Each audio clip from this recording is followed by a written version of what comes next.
Good morning, students and my dear friends. Today is 28th of December 2023, Thursday. Lecture start करने से पहले अगर आपको बिजनेस स्टैंडर्ड और मिंट की पीडीएफ चाहिए तो आप इनकी रिस्पेक्टिव वेबसाइट्स पर लॉगिन कर सकते हैं। बेसिक वर्जन दोनों ही न्यूज़पेपर का सबके लिए फ्री है। इसके अलावा आप मुझे अदर सोशल मीडिया प्लेटफॉर्म्स पर भी ज्वाइन कर सकते हैं। मेरा एक टेलीग्राम चैनल भी है जिस पर आपको डेली इकोनॉमिक टाइम्स, मिंट और बिजनेस स्टैंडर्ड की न्यूज़ हेडलाइंस की सेपरेट नोटिफिकेशन भी मिल जाती है। फाइनेंशियल एक्सप्रेस की फ्री पीडीएफ भी इस टेलीग्राम चैनल पर अवेलेबल है। तो अगर आप किसी भी कॉम्पिटेटिव एग्जाम की तैयारी कर रहे हैं तो ये टेलीग्राम चैनल आपके लिए यूजफुल हो सकता है। रिकमेंडेड प्ले स्पीड है इस वीडियो की 1.25x। Thought of the day is the pen that writes your life story must be held in your own hand. और आज के मिंट पेपर की ये 10 इंपॉर्टेंट न्यूज़ हेडलाइंस हैं। बिजनेस स्टैंडर्ड की 19 इंपॉर्टेंट न्यूज़ हेडलाइंस हैं और आज के डिस्कशन में हम 12 न्यूज़ आर्टिकल्स कवर करेंगे। आज मिंट ने और बिजनेस स्टैंडर्ड ने मैक्सिमम जो न्यूज़ कवर करी है that is related to Indian banking sector trend reports published by Reserve Bank of India. तो मैक्सिमम न्यूज़ उसी से रिलेटेड है, तो हम एक एक करके न्यूज़ को कवर करने की कोशिश करेंगे। देख लेते हैं पहला आर्टिकल जो कि मिंट के पेज नंबर 1 पर दिया हुआ है। RBI calls for stronger bank balance sheet. तो रिजर्व बैंक ऑफ इंडिया ने अपनी trend and progress of banking sector report जो है वो वेडनेसडे को पब्लिश करी है और इस रिपोर्ट में रिजर्व बैंक ऑफ इंडिया ने इंडियन बैंक्स और एनबीएफसीज के लिए, नॉन बैंक लेंडर्स के लिए अपनी बैलेंस शीट को और ज़्यादा फोर्टिफाई और ज़्यादा स्ट्रॉन्ग करने को बोला है। तो as per Reserve Bank of India report, now Indian banks और non bank lenders, Indian banks include both private and public sector banks and non-bank lenders include NBFCs. So these directions are for both in NBFCs as well as for banks. तो दोनों ही तरह के institutions को strong governance और strong risk management practices follow करनी चाहिए in order to fortify, in order to strengthen their balance sheet. इसके अलावा कई सारे और performance indicators थे जिस पर इस रिपोर्ट में फोकस किया गया है और क्लियरली आरबीआई ने इंडिकेट किया है कि जो लेंडर्स हैं, चाहे वो बैंक सेक्टर्स वाले हों या नॉन बैंकिंग लेंडर्स हों, दोनों ही तरह के इंस्टीट्यूशन को परफॉर्मेंस मैट्रिक्स को स्ट्रॉन्ग करने का कोशिश करनी चाहिए जिससे कि जो इंडियन इकोनॉमी है उसकी जो ग्रोइंग एक्सपिरेशंस हैं उनकी नीड को कैटर किया जा सके, उसकी नीड को फुलफिल किया जा सके, क्योंकि आगे आने वाले टाइम में इंडियन इकोनॉमी ग्रो करेगी और उसके लिए बैंकिंग सेक्टर का स्ट्रॉन्ग होना, उसकी बैलेंस शीट का स्ट्रॉन्ग होना बहुत इंपॉर्टेंट पैरामीटर है, बहुत इंपॉर्टेंट सपोर्टिंग ब्लॉक है। हालांकि अगर करंट पोजीशन की बात करें तो एज पर दिस रिपोर्ट इंडिया का जो बैंकिंग सिस्टम है वो अभी भी वेल पोजीशन है, लेकिन उसको फर्दर भी इंप्रूव किया जा सकता है और उसमें अभी भी पोटेंशियल है, जैसे कि वो अपनी जो असेट क्वालिटीज़ हैं, हाई कैपिटल एडिक्वेसी है, प्रॉफिटेबिलिटी है, उसको आगे भी मेंटेन करें। Generally these are the performance indicator. अगर हम बात करें असेट क्वालिटी, कितना एनपीए है उस पर्टिकुलर बैंक में, कितना अच्छी लोन, अच्छे असेट्स की क्वालिटी, मतलब कितने लोन जो हैं वो प्रोडक्टिव हैं जिनसे इनकम आ रही है बैंक को, इसके अलावा कैपिटल एडिक्वेसी रेशियो कितना है, प्रॉफिटेबिलिटी कितना है, तो ये सारे इंडिकेटर्स हैं और इन्हीं इंडिकेटर्स को इंप्रूव करने की बात इस रिपोर्ट में कही गई है। और इसके साथ ही साथ जो फाइनेंशियल इंडिकेटर्स हैं एनबीएफसीज के, उनको भी स्ट्रेंथ करने की बात की, जैसे कि adequate capital, increase provisioning and improved asset qualities. तो दोनों ही तरह के लेंडर्स के लिए, बैंकिंग लेंडर्स के लिए, नॉन बैंकिंग लेंडर्स के लिए रिजर्व बैंक ऑफ इंडिया ने जो परफॉर्मेंस मैट्रिक्स है, जिसके मल्टीपल मैट्रिक्स है, उसको इंप्रूव करने की बात की। अगर हम 2023 का डेटा देखें, consolidated balance sheets of schedule bank SCBs का अगर डेटा देखें, जिसमें से आरआरबीज को अगर हटा दिया जाए, एक्सक्लूड कर दिया जाए, तो जो कंसोलिडेटेड बैलेंस शीट है उसमें हमें डबल डिजिट की ग्रोथ रेट देखने को मिल रही है और ये जो ग्रोथ रेट है पिछले 9 महीनों की हाईएस्ट ग्रोथ रेट है। और ये ग्रोथ रेट प्राइमरीली किस पर्टिकुलर फैक्टर की वजह से ड्रिवन है? आप अगर रेगुलर हैं तो आपको पता होगा, हमने कई बार डिस्कस किया कि पिछले 1-2 सालों से इंडिया में जो बैंक क्रेडिट, जो क्रेडिट ग्रोथ है वो बहुत ही ज़्यादा इंक्रीज हो रही है, स्पेशली अनसिक्योर सेगमेंट में। हालांकि आरबीआई टाइम टू टाइम कोशिश करता रहता है बैंक्स को कि वो अनसिक्योर सेगमेंट में अपना एक्सपोजर रिड्यूस करें। कई रिसेंटली कई डिसीजंस भी लिए हैं जहां पर कैपिटल एडिक्वेसी रेशियो और रिस्क वेट को लेकर के भी रिविजन किया था रिजर्व बैंक ऑफ इंडिया ने। तो बिकॉज ऑफ द एक्सपेंशन और strong growth in credit segment, Indian banking sector में हमें पिछले 1-2 सालों में अच्छा खासा ग्रोथ रेट देखने को मिल रहा है। तो because of the higher recourse to borrowing, Indian banking sector is performing well. लेकिन अगर इनमें असेट क्वालिटी कहीं डिटोरिएट हुई तो फाइनली आगे आने वाले कुछ 5-6 सालों में हमें बैंकिंग सेक्टर में हाईएस्ट एनपीए देखने को मिल सकता है और इसी को लेकर के रिजर्व बैंक ऑफ इंडिया ने banking as well as non banking जो इंस्टीट्यूशंस हैं और जो लेंडर्स हैं उनको कॉशियस किया। So this is all about the Indian banking system and NBFCs performance. हम देख सकते हैं capital adequacy ratio of scheduled commercial bank कितना रहा। Scheduled commercial bank include public sector banks, private banks as well as foreign banks. अच्छा, आप मुझे आज कमेंट सेक्शन में लिख करके बताइए why these banks are called as scheduled commercial bank. कोई ऐसी भी टर्मिनोलॉजी होती है जहाँ पर नॉन शेड्यूल्ड कमर्शियल बैंक्स होते हैं, नॉन शेड्यूल्ड बैंक्स होते हैं? आज आप मुझे कमेंट सेक्शन में लिख करके बताइए। ये तो देख सकते हैं अगर इनके कैपिटल एडिक्वेसी रेशियो की बात करें तो फाइनेंशियल ईयर 22-23 का डेटा दिया हुआ है। सिग्निफिकेंट अच्छी खासी स्ट्रॉन्ग कैपिटल एडिक्वेसी हमें देखने को मिलती है। इसके अलावा फंड रेज्ड बाय बैंक कि इस ड्यूरेशन में पब्लिक सेक्टर बैंक्स ने और प्राइवेट सेक्टर बैंक्स ने फाइनेंशियल ईयर 22 से लेकर 23-24 में अभी तक अक्टूबर तक कितना फंड रेजिंग करी। Fund raising means more economic activities, more demand, जिसके वजह से बैंक्स को फंड रेज करना पड़ रहा है और ये कहीं ना कहीं इकोनॉमिकली अच्छा इंडिकेटर है। And this is all about the asset quality. Gross NPA का कंपैरिजन दिया हुआ है, नेट एनपीए दिया हुआ है, कितना रहा इन तीनों ही सेगमेंट में, प्राइवेट, पब्लिक और फॉरेन बैंक्स का। तो आप देख सकते हैं बहुत ज़्यादा इसको याद करने की जरूरत नहीं, बट हाँ ये डेटा इंपॉर्टेंट हो सकता है अगर आप किसी भी डिस्क्रिप्टिव एग्जाम की तैयारी कर रहे हैं। आप देख लेते हैं next article that is given on page number 1 of Mint paper. Stocks at new high, volatility jumps to. तो हमें फिर से निफ्टी और सेंसेक्स में फ्रेश हाई देखने को मिला है और रीजन इस बार क्या रहा? रीजन इस बार जो लार्ज कैप स्टॉक्स हैं उन्होंने आउट परफॉर्म किया ऑन वेडनेसडे, जिसकी वजह से दोनों ही तरह के इन्वेस्टर्स, कौन कौन से? फॉरेन पोर्टफोलियो इन्वेस्टर्स और डायरेक्ट रिटेल इन्वेस्टर्स, दोनों में ही हमें बाइंग का ट्रेंड देखने को मिला। और इस ट्रेंड की वजह से जो इंडिया के स्टॉक मार्केट के जो इंडाइसेस हैं, निफ्टी और सेंसेक्स जो इंपॉर्टेंट इंडाइसेस हैं, उन्होंने फिर से नया रिकॉर्ड अचीव किया है। हालांकि इसके साथ ही साथ जो इंडिया का VIX है, दैट इज वोलेटिलिटी इंडेक्स, वो भी इंक्रीज किया। जनरली होता क्या है, VIX और सेंसेक्स में वाइसे वर्सा का रिलेशनशिप होता है। अगर मार्केट फॉल करता है तो ये जो VIX है वो इंक्रीज होता है, लेकिन इस बार इस ट्रेंड में जो इस रैली में हम देखें तो सेंसेक्स और निफ्टी या बेंचमार्क के या मार्केट के इंक्रीज होने के साथ साथ जो VIX है, वोलेटिलिटी इंडेक्स है, वो भी इंक्रीज हो रहा है, जो कहीं ना कहीं इंडिकेट कर रहा है कि जो ट्रेडर्स हैं वो हाई लेवल पर ट्रेड करने में थोड़ा सा डिस्कंफर्ट है, उनको अभी भी अनसर्टनिटी लग रही है, क्योंकि जो ये इंक्रीज सडन देखने को पिछले 2 महीनों से हमें मिल रहा है स्टॉक मार्केट में, ये बहुत ज़्यादा वोलेटाइल है। कब इसमें हमें एक सडन ड्रॉप देखने को मिल जाए, इन्वेस्टर्स इस चीज़ को लेकर के कॉशियस हैं और इसी कॉशियस बिहेवियर की वजह से जो VIX है वो भी इंक्रीज कर रहा है अगेंस्ट द नॉर्मल ट्रेंड। और निफ्टी की अगर बात करें तो निफ्टी ने अप्रॉक्सीमेटली 21,675.75 का पॉइंट अचीव किया है। सेंसेक्स ने इंट्राडे रिकॉर्ड, जो हाईएस्ट सेंसेक्स का इंट्राडे रिकॉर्ड रहा, दैट इज 72,119.85 रहा। और अगर FPIs की बात करें, फॉरेन पोर्टफोलियो इन्वेस्टर्स ने अप्रॉक्सीमेटली 2,926 करोड़ की खरीदारी करी। डोमेस्टिक जो इंस्टीट्यूशनल इन्वेस्टर्स हैं उन्होंने अप्रॉक्सीमेटली 992 करोड़ के वर्थ के जो शेयर हैं वो सेल किए। तो इंडाइसेस जो हैं वो हालांकि इंट्राडे से कुछ कम पर क्लोज हुए।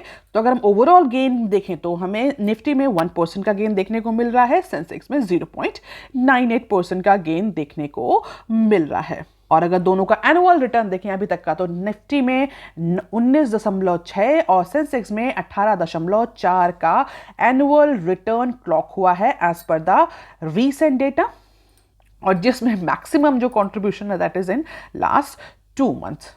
तो ये लास्ट 2 मंथ में रैली की वजह से ये जो हाई एनुअल रिटर्न्स देखने को मिल रहे हैं, और ये लास्ट 2 मंथ में ये ऐसा क्या हुआ है, तो thanks to heavy FPI inflows in the month of November and December. तो डेफिनेटली FPIs में जो हमें बाइंग देखने को मिली है उसकी वजह से लास्ट 2 मंथ में निफ्टी और सेंसेक्स ने सिग्निफिकेंट रिकॉर्ड अचीव किया, जिसकी वजह से इन दोनों ही इंडाइसेस का जो एनुअल रिटर्न है वो इंक्रीज हुआ है।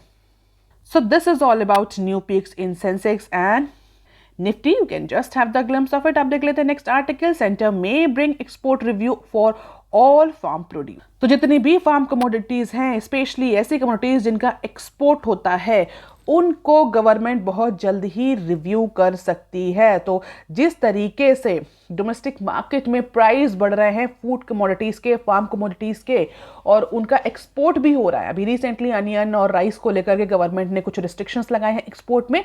अब ऐसे जितनी भी फार्म कमोडिटीज़ हैं जिनका एक्सपोर्ट सिग्निफिकेंटली होता है, वो सारी फार्म कमोडिटीज को अब रिव्यू किया जा सकता है। रीजन क्या है? रीजन यही है, गवर्नमेंट चाहती है कि जो डोमेस्टिक प्राइसेस हैं इन पर्टिकुलर फार्म कमोडिटीज़ के, फूड प्रोड्यूस के, स्टेपल कमोडिटीज़ के, जो कि हम इंडिया में एक स्टेपल डाइट के फॉर्म में यूज़ होती हैं, उनके प्राइस, डोमेस्टिक प्राइस को मेंटेन किया जा सके। और इसके अलावा जो ग्लोबल फूड सिक्योरिटी रिस्क चल रहा है because of the lot of geopolitical events, उसको देखते हुए गवर्नमेंट ये नहीं चाह रही कि इंडिया में भी इस तरह किसी भी तरह की फूड क्राइसिस या फूड अनसिक्योरिटी डेवलप हो, और इसीलिए एक्सपोर्ट पर रिस्ट्रिक्शंस लगाए जा रहे हैं। अभी तक अनियन और राइस जैसे कमोडिटीज पर रिस्ट्रिक्शन है, बट अब गवर्नमेंट जो है वो other food farm commodities, farm produce को भी, उनके एक्सपोर्ट को भी रिव्यू करने जा रही है। तो जितनी भी एग्रीकल्चर कमोडिटीज हैं under its export review and MP policy, उनको अब रिव्यू किया जाएगा। और इसके लिए एक इंटर मिनिस्ट्रियल कमेटी जो कि डिपार्टमेंट ऑफ कॉमर्स चेयर कर रहा है, वो रिस्पॉन्सिबल होगी। और अब इस पर्टिकुलर कमेटी ने रिसेंटली अनियन एक्सपोर्ट को भी रिव्यू किया है। तो एक्सपोर्ट पॉलिसी और MEP means minimum export price जो गवर्नमेंट मेंटेन करती है, ये बेसिकली गवर्नमेंट डिसाइड कर देती है कि इतना इस कमोडिटी का इतना एक्सपोर्ट प्राइस होगा, इससे बिलो प्राइस पर आप किसी भी कमोडिटी को एक्सपोर्ट नहीं कर सकते। अगर आपको एक्सपोर्ट करना है तो आप इससे ज़्यादा पर एक्सपोर्ट करिए, बट इससे कम पर नहीं। इससे क्या होता है, कई बार डोमेस्टिक मार्केट में सप्लाई इंश्योर रहती है, क्योंकि उससे ज़्यादा का अगर आप इंटरनेशनल मार्केट में सेल करेंगे तो वो सेल नहीं होगा, क्योंकि लेस कॉम्पिटिटिव हो जाता है। तो कभी कभी गवर्नमेंट एमईपी को भी इम्पोज कर देती है। तो जो प्रपोजल है, इसका सीधा पर्पस यही है कि expansion of term of reference of IMC in GOC for export of MEP issues. तो अब इन्फ्लेशन को कंट्रोल करने के लिए, जैसे कि अपकमिंग इलेक्शन में भी गवर्नमेंट के अगेंस्ट ये पर्टिकुलर इशू जो है वो रेज ना किया जाए, इस पर्टिकुलर रिव्यू को कंसीडर किया जा रहा है। हालांकि department of commerce, department of food and public distribution की तरफ से अभी कोई फॉर्मल अनाउंसमेंट या रिलीज नहीं आया है। अब देख लेते हैं बिजनेस स्टैंडर्ड के आर्टिकल। पहला आर्टिकल जो कि पेज नंबर 1 पर दिया हुआ है और जो कि आरबीआई की trend and progress report for 2022 to 2023 से रिलेटेड है। इसमें हम अप्रॉक्सीमेटली 4 या से 5 आर्टिकल्स को एक साथ डिस्कस करेंगे। पहले पेज पर जो आर्टिकल दिया हुआ है, आज बिजनेस स्टैंडर्ड फ्रंट पेज पर भी इसी पर्टिकुलर रिपोर्ट को ही, की न्यूज़ को ही कवर किया। पेज नंबर 4 पर भी जितनी भी न्यूज़ है वो पर्टिकुलर रिपोर्ट से ही रिलेटेड है। पहली न्यूज़ देख लेते हैं, banks assets healthiest in a decade, RBI. तो आरबीआई ने अपनी trend and progress report for 2022 to 2023 में बोला है कि जो इंडियन बैंक्स हैं और एनबीएफसीज हैं, उनकी जो एसेट क्वालिटी है वो साउंड है, उनकी जो परफॉर्मेंस है वो रिजिलियंट है। और पिछले डिकेड में अगर हम देखें, पिछले डिकेड में नहीं, पिछले 10 सालों का डेटा देखें तो अभी तक की सबसे अच्छी हेल्दीएस्ट ग्रोथ हमें इंडियन बैंकिंग सेक्टर में देखने को मिल रही है with the decade low gross non performing asset. और जो 10 साल का जो अगर डेटा देखें तो उसमें जो ग्रॉस एनपीए है वो अभी तक सबसे लोवेस्ट है। बट इस सारे अच्छे इंडिकेटर्स के बावजूद भी बैंक्स के लिए ये चैलेंज है कि वो अपनी बैलेंस शीट को फर्दर इंप्रूव करें। क्यों? क्योंकि there is a potential for improvement. और इंप्रूवमेंट के लिए 2 एस्पेक्ट को, जब हमने मिनट में डिस्कस भी किया है, 2 एस्पेक्ट पर ज़्यादा फोकस करा है आरबीआई ने, that is strong governance and strong risk management practices. Risk management पर इस बार आरबीआई बहुत ध्यान दे रही है, क्योंकि हम सभी ने भी डिस्कस किया है क्रेडिट ग्रोथ रेट बहुत हाई है, जिसकी वजह से आरबीआई ये नहीं चाह रही कि अभी के तो क्रेडिट ग्रोथ रेट का तो एडवांटेज है वो बैंकिंग सेक्टर ले रहा है, लेकिन लेटर ऑन कहीं ये highest credit growth rate NPA में ना कन्वर्ट हो जाए। इसीलिए जो रिजर्व बैंक ऑफ इंडिया ने क्लियरली बोला है कि आप वॉचफुल रहिए अनसिक्योर्ड लोन को लेकर के, strong risk management practices follow करिए और स्ट्रॉन्ग गवर्नेंस स्टैंडर्ड को मेंटेन करिए। अगर हम जीएनपीए रेशियो देखें शेड्यूल्ड कमर्शियल बैंक का, तो वो 2018-19 से डिक्लाइन होना शुरू हुआ है और वो 2.3% तक पहुंच गया है अप टू द सितंबर 2023। सितंबर 2023 तक ग्रॉस एनपीए जो रहा वो 3.2 रहा शेड्यूल्ड कमर्शियल बैंक का। इसके अलावा GNPA to total advance ratio भी जो है वो ड्रॉप हुआ है। Higher lending rates and lower provisioning requirement helps the banks to improve the profitability.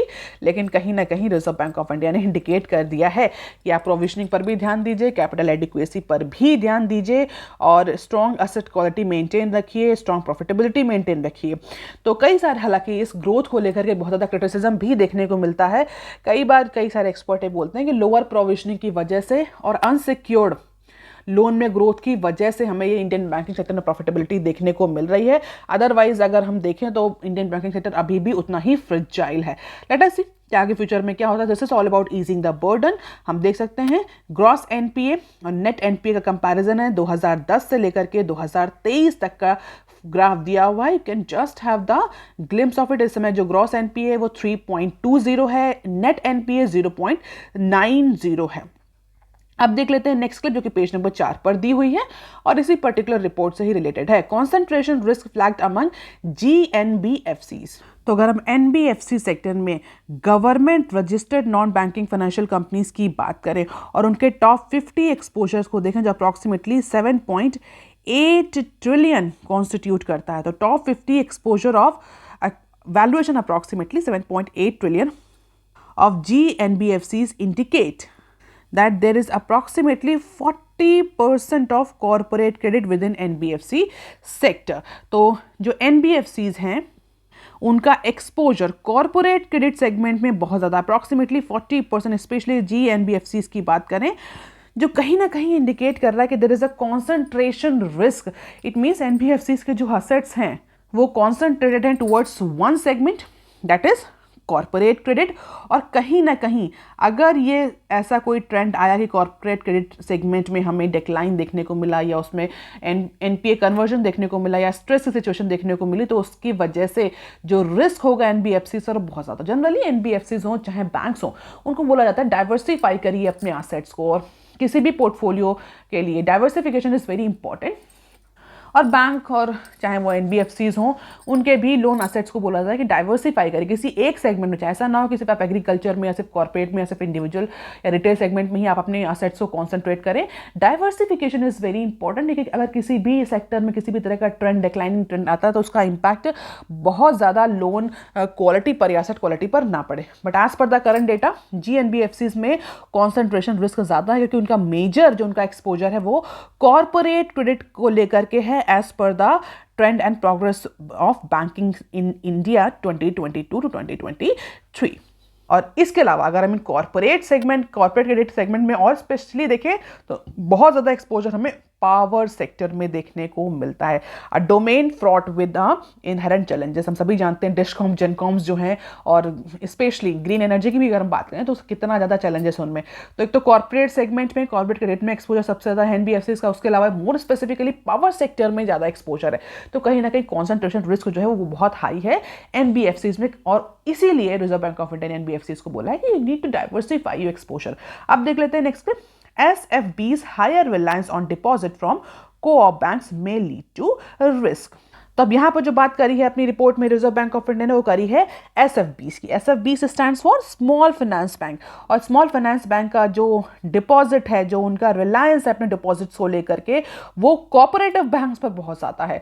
उसमें भी एक तरह का कॉन्सेंट्रेशन की ही बात करी गई है कि जो रिजर्व बैंक ऑफ इंडिया ने ऑब्जर्व किया है कि जो स्मॉल फाइनेंस बैंक हैं उनका हायर रिलायंस है उनके डिपॉजिट्स को लेकर के कोऑपरेटिव बैंक्स पर, which comes at a higher rate and suggesting a higher degree of interconnectedness which could lead to contagious risk। It means NBFCs का कोऑपरेटिव बैंक्स के साथ जो कनेक्शन बन रहा है because of their higher deposits in cooperative banks, उससे क्या होगा इन दोनों ही सेगमेंट में बहुत ज़्यादा कनेक्टेडनेस रिलेटेडनेस देखने को मिल रही है, जिसकी वजह से अगर एक सेक्टर इंपैक्ट होता है कोऑपरेटिव्स की अगर हम बात करें तो पिछले कुछ टाइम से आरबीआई कोऑपरेटिव्स से बहुत स्ट्रॉन्ग जो है वो विजिलेंस बनाए हुए है और कई सारे डिसीजंस भी लिए। अगर आप रेगुलर हो तो आपको पता होगा हमने हमेशा डिस्कस किया है कोऑपरेटिव बैंक से रिलेटेड कोई भी नॉर्म या कुछ भी अगर आया है तो अगर कोऑपरेटिव बैंक इंपैक्ट करते हैं या कोऑपरेटिव बैंक का सेगमेंट इंपैक्ट करता है तो उसका सीधा इंपैक्ट हमें SBF या स्मॉल फाइनेंस बैंक्स पर भी देखने को मिलेगा। तो ये भी कहीं ना कहीं कॉन्सेंट्रेशन से ही रिलेटेड है, जिसको लेकर के रिजर्व बैंक ऑफ इंडिया ने स्मॉल फाइनेंस बैंक को कॉशियस किया है कि उनके जो उनका जो रिलायंस है डिपॉजिट्स को लेकर के, जो उनकी डिपेंडेंसी है डिपॉजिट्स को लेकर के कोऑपरेटिव बैंक्स पर, that may leads to risk for both the segment. अगर कॉर्पोरेट भले ही स्मॉल फाइनेंस बैंक अच्छा काम कर रहा है लेकिन अगर कॉर्पोरेटिव सेगमेंट इंपैक्ट करेगा तो उसका सीधा इंपैक्ट हमें स्मॉल फाइनेंस बैंक में देखने को मिलेगा क्योंकि उनके मैक्सिमम डिपॉजिट्स जो है वो कोऑपरेटिव बैंक्स में है। अब देख लेते हैं next banks NBFCs cautious against reliance on model based lending. तो रिसेंटली एक बड़ा सा ट्रेंड चला है एक model algorithm model means algorithm AI को यूज करते हुए, रिग्रेशन मॉडल्स को, स्टैटिस्टिकल फॉर्मूलाज को यूज करते हुए एक मॉडल, जो बैंक अपना पर्टिकुलर मॉडल तैयार कर रहे हैं कई सारे इंडिकेटर्स को यूज करते हुए, और उस मॉडल को यूज करके ये एनालाइज किया जाता है, ये डिसीजन लिया जाता है whether to lend to particular borrower और नॉट। तो उसमें कई सारे इंडिकेटर्स होते हैं। तो उसी को लेकर के रिजर्व बैंक ऑफ इंडिया ने अपनी रिपोर्ट में बैंक्स और नॉन बैंकिंग फाइनेंशियल कंपनीज को कॉशियस किया है कि जो रिस्क मॉडल हैं, जो प्री सेट एल्गोरिदम पर बेस्ड होते हैं, और जो फिनटेक कंपनी से कोलैबोरेशन से बैंक्स डेवलप कर रहे हैं कि हमारा मॉडल इतनी अच्छी प्रोडिक्टिबिलिटी के साथ है, 98% प्रोडिक्टिबिलिटी है, 70% प्रोडिक्टिबिलिटी है कि वो पर्टिकुलर बोरोवर डिफॉल्ट करेगा कि नहीं करेगा, और उसी के बेसिस पर ये बैंक लेंडिंग के डिसीजंस लिए जा रहे हैं। तो उसको लेकर के रिजर्व बैंक ऑफ इंडिया ने दोनों ही लेंडर्स को, बैंकिंग कंपनीज को, नॉन बैंकिंग कंपनीज को डायरेक्ट किया है कि जो ये pre set algorithm based risk models हैं जिनके बेसिस पर ये लेंडिंग के डिसीजंस लिए जाते हैं, these are actually risky approach. और रेगुलेटेड एंटिटीज को बोला है कि केयरफुल रहें किसी भी तरह के अदर रिस्क को। हो सकता है कि आपके मॉडल में वो रिस्क कैलकुलेटेड ना हो, तो undue risk building up in the system, और कई बार इंफॉर्मेशन गैप होता है, कई बार जो आपके पास डेटा अवेलेबल है वो एक्यूरेट नहीं होता, and all these features may lead to dilution of underwriting standards and lending decisions. तो आप ये जो मॉडल बेस्ड लेंडिंग जो भी ट्रेंड शुरू हुआ है, इसमें थोड़ा सा कॉशियस रहिए, क्योंकि आप ये कभी नहीं कह सकते कि आपका जो मॉडल है दैट इज 100% एक्यूरेट। तो too much reliance on this model और स्टैटिस्टिकल मॉडल और preset algorithm based model is not good for lenders as per Reserve Bank of India report. आप देख लेते हैं नेक्स्ट क्लिप।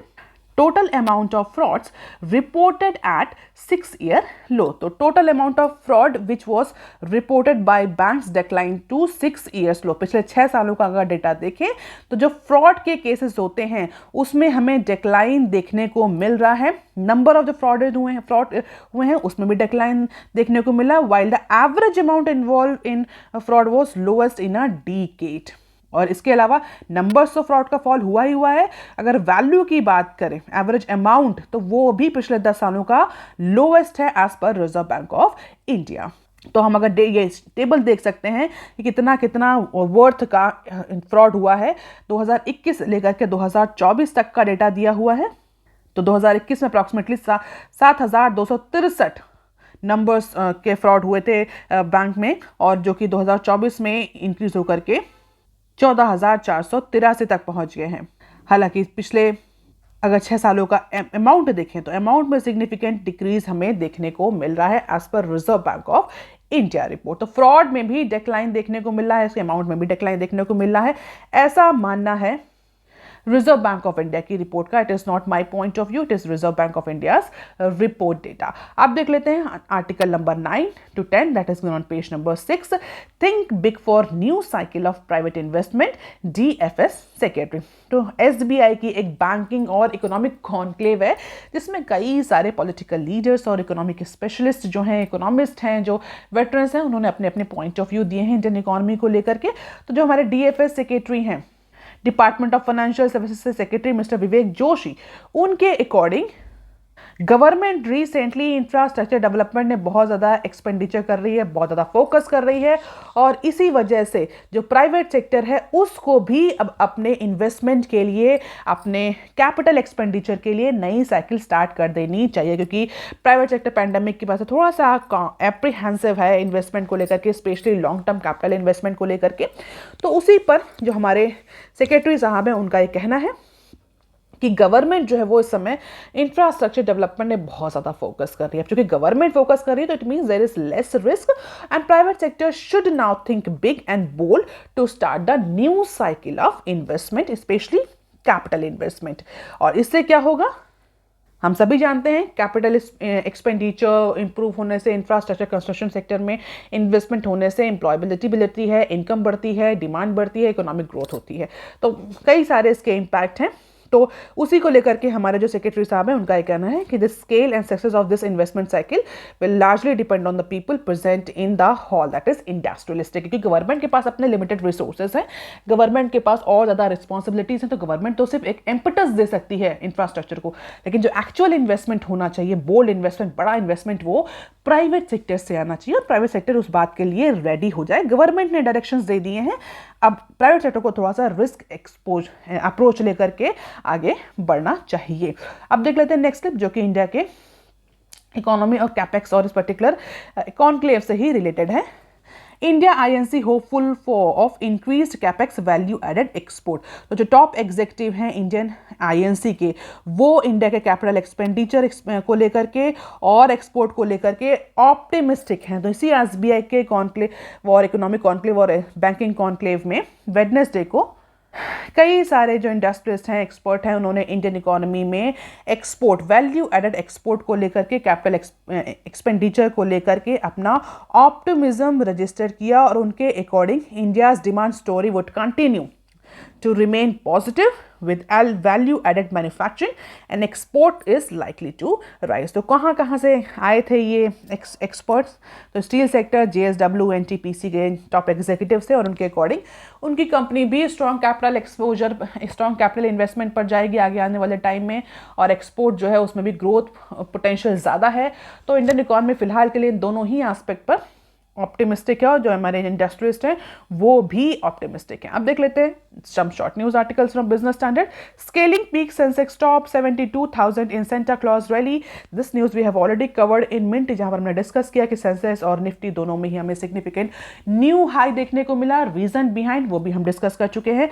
अब देख लेते हैं next clip. L&T wins over ₹5K crore order from Saudi project। तो लार्सन एंड टर्बो ने वेडनेसडे को अनाउंस किया है कि उन्होंने EPC कॉन्ट्रैक्ट पा लिया है जिसका वैल्यूएशन 5,000 करोड़ है, to establish various system related to renewable energy generation and power utilities for ultra luxury tourism destination in Red Sea region of Saudi Arabia. तो 5,000 करोड़ का प्रोजेक्ट जो है वो L&T को मिल चुका है सऊदी अरेबिया में, स्पेशली रेड सी में, जहां पर इस प्रोजेक्ट का जो पर्पस है एज अ टूरिज्म डेस्टिनेशन, और जहां पर रिन्यूएबल एनर्जी, ग्रीन एनर्जी से रिलेटेड कई सारे सिस्टम और जनरेशन और पावर यूटिलिटीज़ को डेवलप करेगी L&T। तो एक अच्छा बड़ा सा प्रोजेक्ट जो है वो L&T को मिला है। डेफिनेटली इंडिया के लिए it is a good news. That is all for today students. Please like, share and subscribe. Thank you. Have a nice day.